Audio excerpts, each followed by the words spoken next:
Welcome everyone to our second Lunch and Learn session, and we really appreciate you taking the time today. And of course, we are trying to give you something back. My name is Tobias. I'm currently heading up the marketing and communications team at Testbirds, and I'm your host today. So before we start, maybe some general information. At the moment, you are muted, but you have the chance to drop in questions from your side at any time.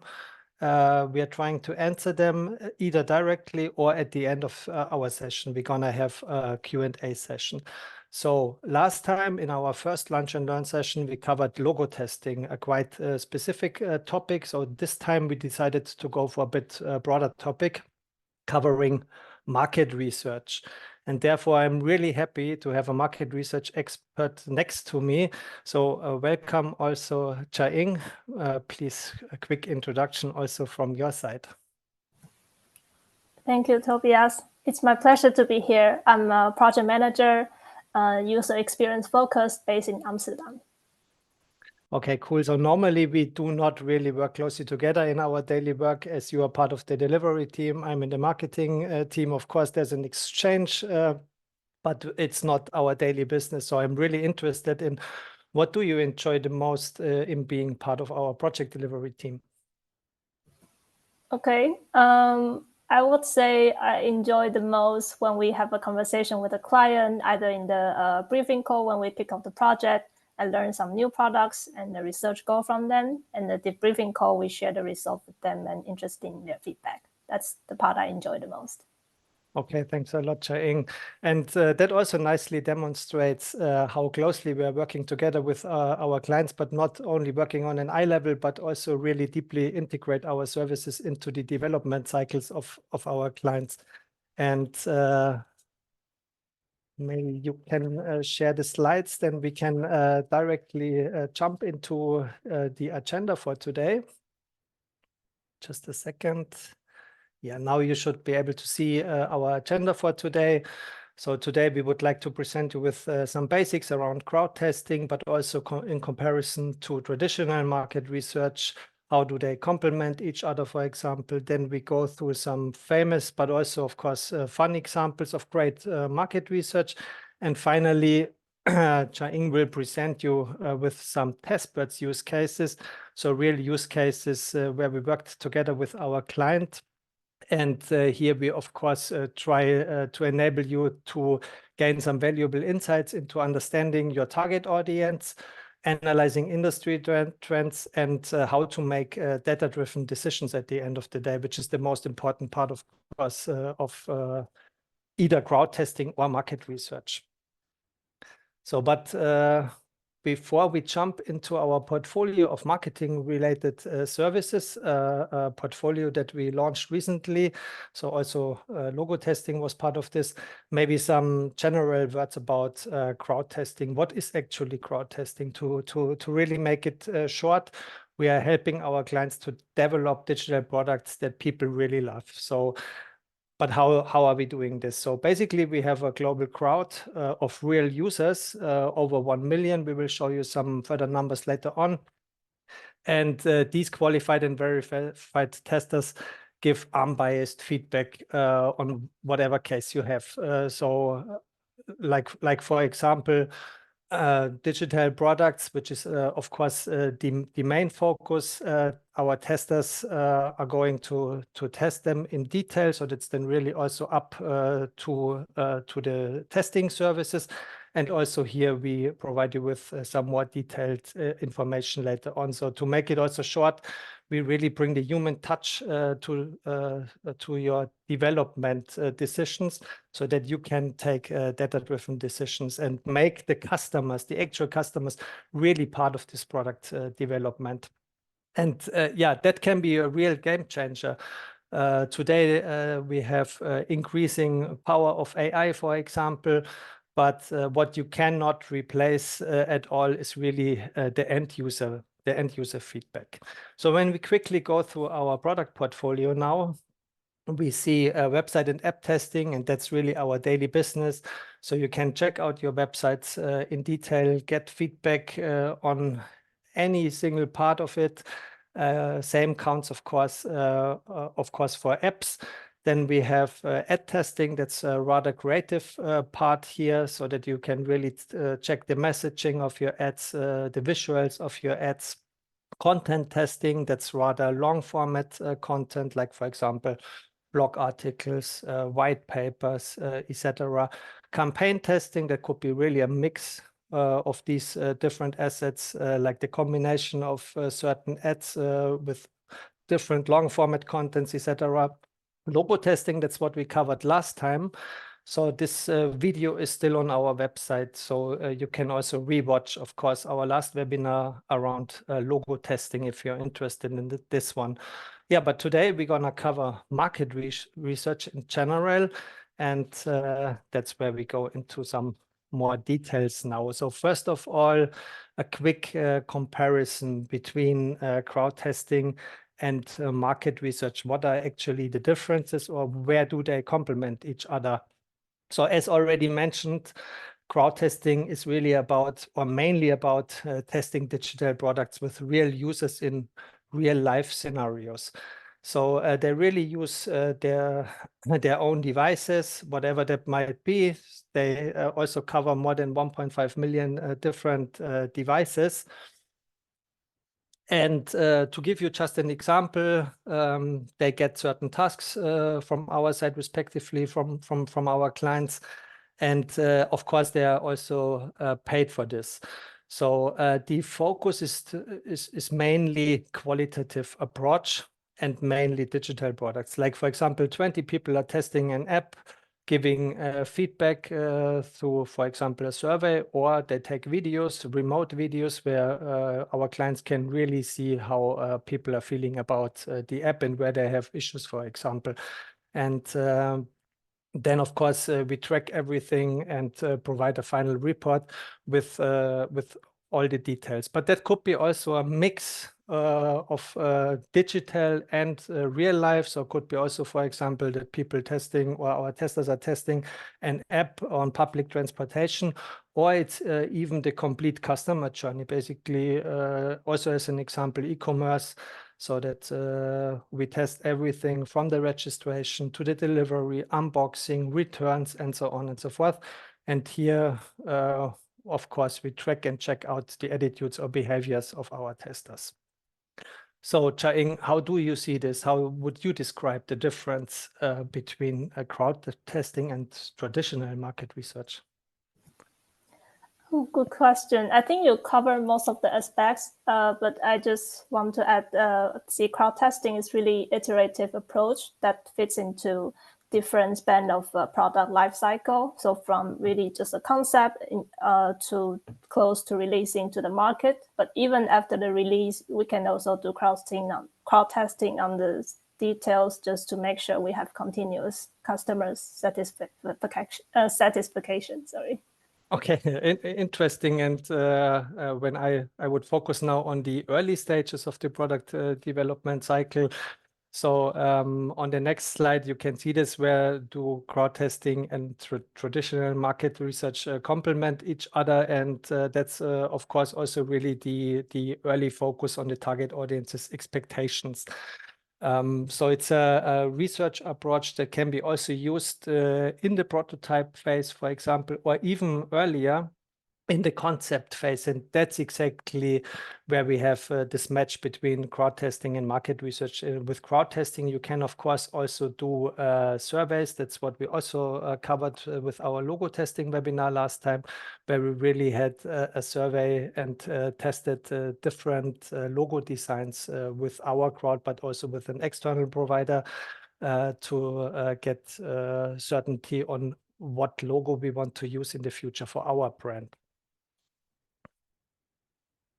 So on the next slide, you can then see some basics of our crowd. As already mentioned, that's a really global online community of more than 1 million testers, covering more than 1.5 million devices. And there are also 65 demographics available. So, and that's actually the real benefit of such a huge crowd, that we can literally find any tester for you, so any target audience we defined together. Just to give you again an example, if you're looking for a married couple living in a big city, having a dog, we definitely gonna find them. And if we do not find the right testers in our crowd, we also offer recruiting services. So we would then reach out and try to recruit the right testers in the right regions. So as mentioned, that's also a huge benefit. Of course, it's a quick process and it's a global process. So wherever you want to test worldwide, we can find the right testers for you. So on the next slide, we see then some more theory, let's say. We already explained that in detail last time, so I keep that shorter this time. So to just quickly go through the different dimensions we can see here. So we have the qualitative and the quantitative dimension, and qualitative studies generate data of user behaviors or attitudes basically directly. So by observing or hearing them, like for example, a remote interview. And they are better to answer questions like, and that's what you can also see on screen, why and how. On the other side, the quantitative dimension is rather covering questions like how much, how many, and that would be then a crowd survey, for example, like already mentioned for our logo test. So that would be the indirect approach. The other dimension would be behavioral or attitudinal, and that's also quite straightforward. Attitudinal, that's what people say, and that's self-reported, but that doesn't have to be a match with behavioral, because that's what people actually do, and that's quite often completely different. Then we have a third distinction, which you cannot see on screen right now, but that's the actual context of the use. So there could be natural use of the digital product, could be a scripted use that you really have some use cases you need to go through, or no use of the product at all and just reporting about the experience. So highlighted in green, you can now see 3 different relevant services from our side: comparison study, competitor analysis, and crowd service. So crowd service we actually already covered last time with our logo test. So today we're going to focus on the comparison study and the competitor analysis. But before we go into our use cases where we worked on together with our clients, we show you some famous examples and, as mentioned, of course, fun examples of great market research. And starting with one of the most famous brands in the world, we all know this brand, Apple, with its iPhone. And I mean, the interesting thing here is that they really did a comprehensive market research, or ongoing market research, of course. And Apple is one of the strongest companies in the world in anticipating users' needs. So their market research is clearly focused on the pain points of the target audience, like, for example, pain points with using a mobile device, and identifying the actual user needs. So in this case, they anticipated a huge demand for mobile devices that perfectly integrate communication functions, internet browsing, but also multimedia functions. Of course, one huge success factor is also the design of the iPhone. That's a combination of a sleek form factor and the intuitive touchscreen. And that's what they really anticipated as one of the first companies, that the trend is going into this direction with a touchscreen. And of course, what's also very important is the whole ecosystem around it. So that software, hardware is perfectly integrated, but that you also have the chance to download thousands of apps within the App Store. And that was also new at that time. So Apple really innovated here. And where we have a winner, there must be, of course, also a loser. And in this case, it's BlackBerry. They have been famous for their physical keyboards. And basically, they did not really anticipate this strong trend into the direction of touch screens. So they completely missed out on it. did not make this shift, did not spend their efforts on the actual consumer preferences. And yeah, the result of the whole thing we can see on the next slide. They significantly lost market share. I think the iPhone has been introduced in the US in 2007. In Germany, it was a bit later, I think 2009, what we can see here on this slide.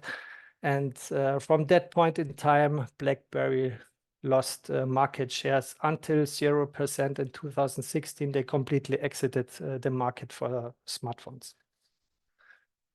So then we brought one more example, Netflix, because Netflix is really a data-driven company, and they use advanced quantitative market research methods and derive a lot of things out of it. And we will also go through this one on one of the next slides. But of course, it's not only that they use quantitative market research methods, but meanwhile, also AI. For example, they developed a new machine learning algorithm based on reinforcement learning.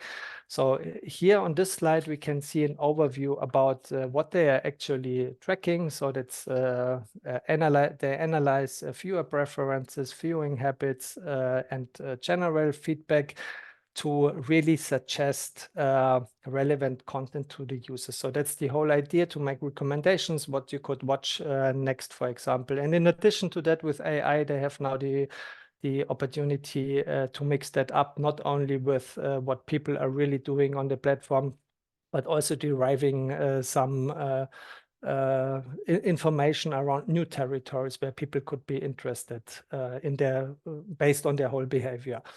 But this market research does not only deliver results around the viewing habits, but of course also for their content strategy. So regarding the content strategy, it derives results or information around what type of original series could be produced or movies could be produced.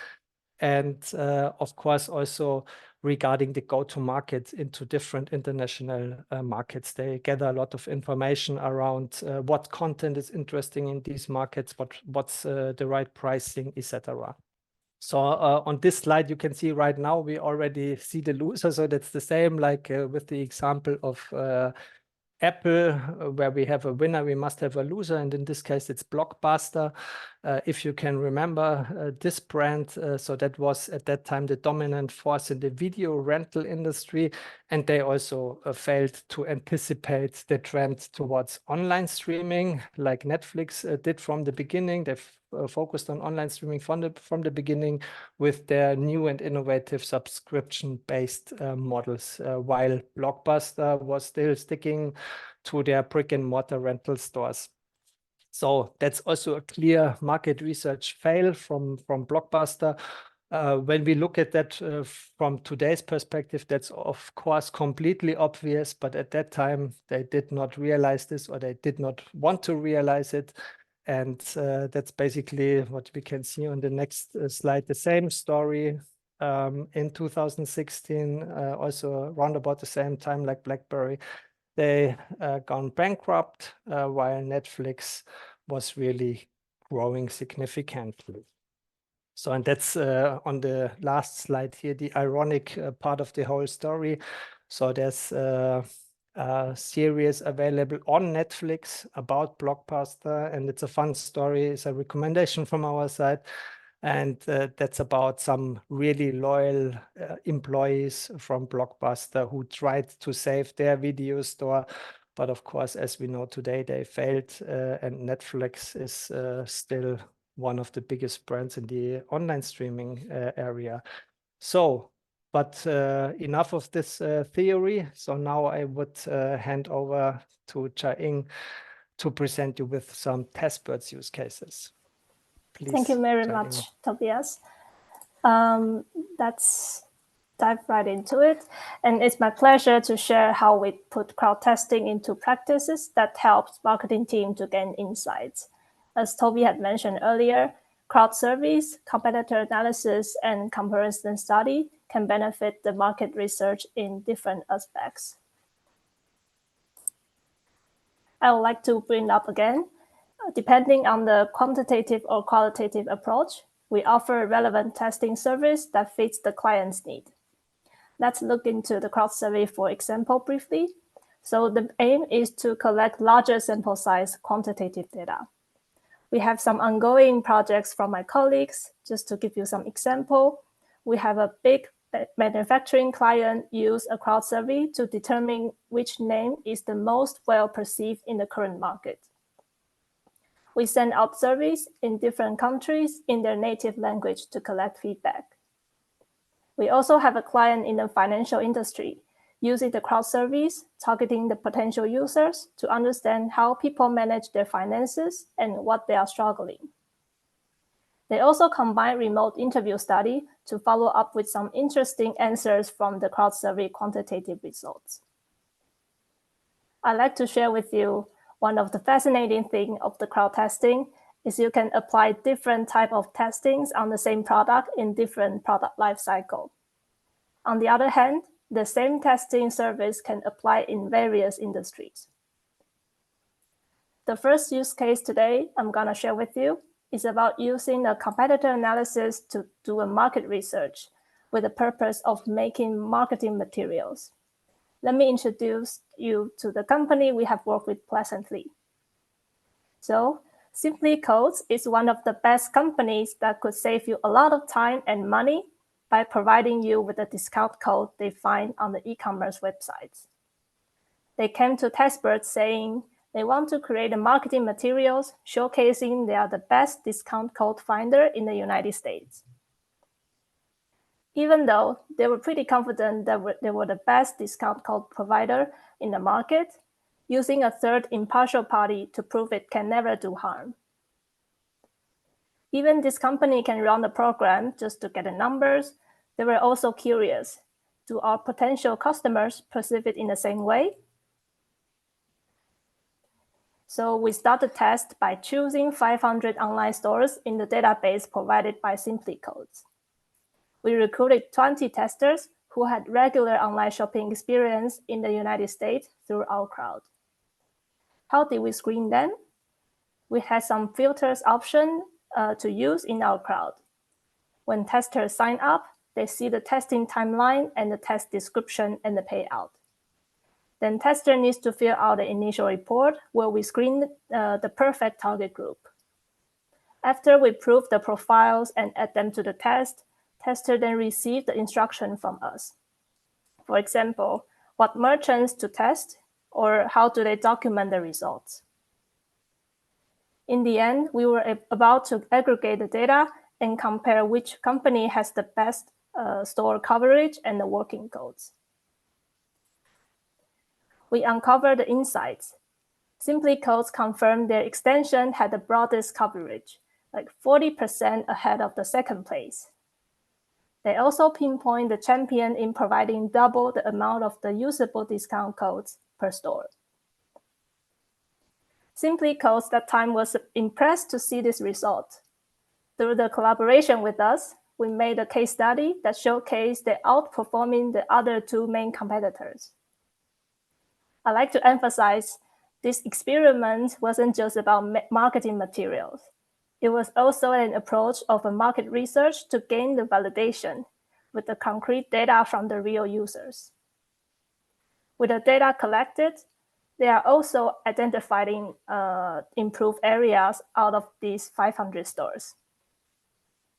This use case was interesting to me as we were about to help a company far in the United States conduct a market research remotely with our crowd. I'd say the challenge is definitely the time difference. Imagine when you're about to log off in Europe and the tester in the States are just about to wake up. So the communication was a challenge, but still we made it.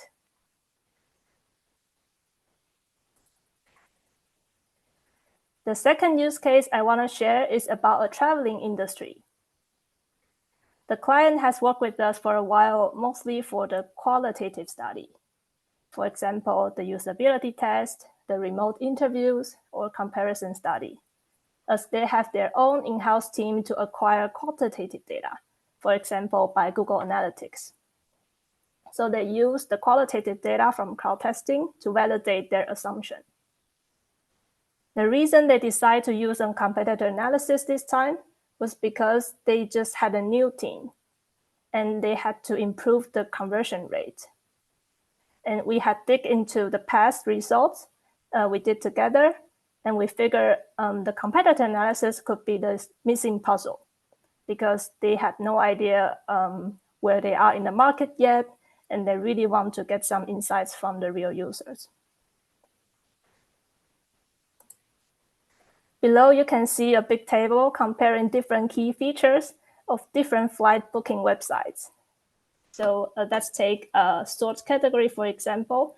We had tester go through each brand and then to document what kind of sort categories the website has. For example, cheap tickets has the price sorting, duration sorting, while Expedia had more option. Kiwi.com also had more, for instance. With the flight categories, you also identify there are best, cheapest, fastest, and some tester actually feedback they had no idea what the best entails. And you can see other websites had more options. So you can see really with the crowd help, we can identify different websites in a short time. Apart from that, we also asked several rating questions to compare each brand. For instance, how relevant the search result is, and how would you rate the filter option and the flight information? How do you feel about the length of the checkout? And is there a difference between the indicative price and the final cost? So imagine you have a lot of internal resource to do all kinds of testing and competitor analysis yourself. But how do you know they are not biased? Let me tell you, when the clients saw the final result, they were pleasantly surprised. Why is that? They thought the tester could have rated them way lower because they internally have been very critical of their own products. So the testing results not only show them the product itself is actually not that bad.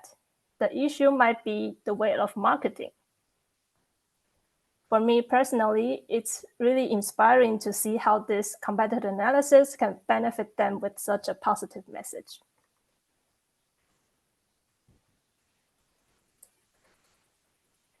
The next competitor analysis example is implemented in the financial industry.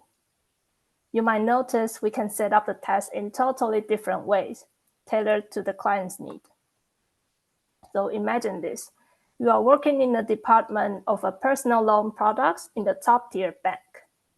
You want to know what the strengths and the weakness of your product are to do a better marketing with it. Maybe an even deeper question arises in your mind. Am I competitive in this market?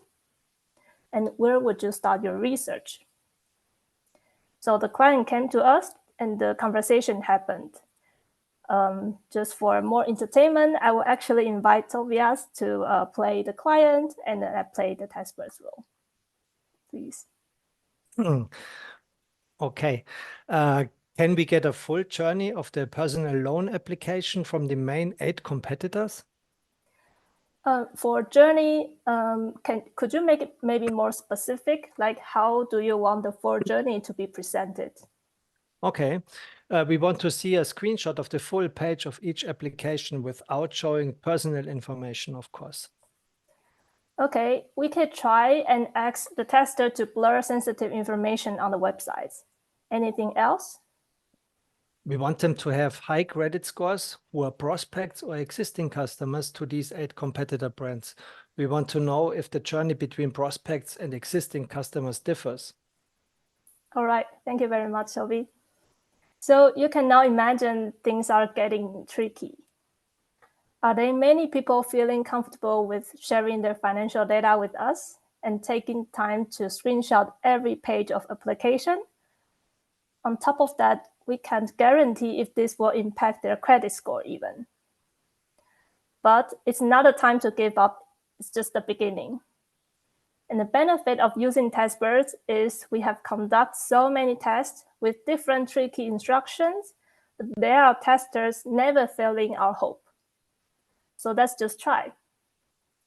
But I do communicate with the client about the potential concerns from the testers. So we might require more time for the recruitment. So how do we solve this? We use some basic filters in our crowd for the region they lived in. And the language level and experience with the usability test. On top of that, we have a screener to ask what banks are their customers, what's their credit card usage, and whether they are willing to share their credit score and participate in such a test with us. The good thing is testers who are with us for a long time knows we are a trustworthy company and that they got a reasonable payout for their work. Some testers were really excited to be part of the testing to help the client create a better product. Moreover, as a project managers are the bridge between the client and the testers, our testers always have support from us.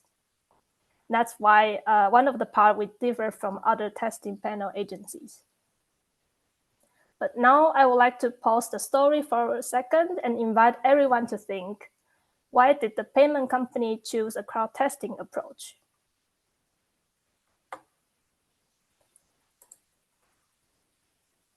I'd like to share with you, one of them is the flexibility. As you can see, we set up the test according to a conversation with the client, which competitor to include and what demographic of the testers to invite. So we listen to our client's need and give them feedback. It's never a standard package, and we see ourselves as a partner, working with the client to achieve their goal. The second point is the access to the crowd. We have testers who know we are specialized in delivering trustworthy testings. They are no different than us. They also have a job who do the testing out of their interest, maybe just to assess new concept in the market or practice their individual influence in the world. They are also customers or prospects to the service our client provides. They are also our partner, working with us and gaining the fair payout. In the end, we delivered 2 tests in 4 months. We have mobile journey and the desktop journey, including 47 testers who had different range of credit scores, either as a prospect or existing customer, to go through the online personal journey across 9 different brands. You can imagine if your team acquires this data, you immediately gain an understanding of what to emphasize in your marketing materials and what to avoid to acquire more market share. You know more where you are in the market. On top of that, you have the real feedback to work with the product team. What should be improved and how other competitors manage it. Because you have the complete journey screenshot by the testers. So in this particular use case, without real users, we cannot assess the competitor product in such a deep level. The flexibility of our providing customized setup also enable us to deliver the results tailored to your needs. I really had a lot of fun participating in this project I mentioned above. Hope you enjoy listening too. Thank you. Thanks a lot, Chai-Ying. So let's see if there are some questions in the Q&A section. 1 second, and I see there's a really interesting question. I just read it out. Netflix made some really smart database decisions like online streaming and getting rid of stores and discs. However, these days they lose subscriptions by making it more difficult to share an account. Could this have been prevented by using crowd testing instead of marketing or market research? I can imagine if they crowd tested this, that they would have the feedback that this choice would lose them subscriptions. I can at least try to answer it from a marketing point of view.